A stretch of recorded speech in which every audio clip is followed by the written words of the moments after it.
Hello friends, welcome back to the my new video guys and my YouTube channel. Today friends we are going to talk about guys how can we disable this color inversion setting in a Samsung mobile. Friends we have on by mistake and guys we have enabled by mistake this setting, and friends now you don't know and guys you are not able to disable this setting. So friend how can you disable in your Samsung phone? Today I will show you guys.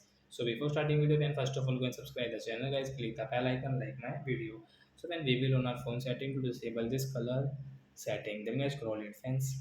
To disable your color inversion, then guys scroll again. Friends you can see guys your accessibility setting, guys tap here, guys click on your visibility setting, then guys again scroll. Friends you can see your color inversion, friends tap here. Friends you can see your color inversion guys, this notification. So friends you can see right size icon, guys tap here to disable your color inversion. Friends your color inversion will disable and guys you can use guys your phone without this problem. Friends you can see everything is fine in your phone guys. So like that guys you can disable your color inversion in your Samsung phone. So that's it guys, thanks for watching the video, bye guys.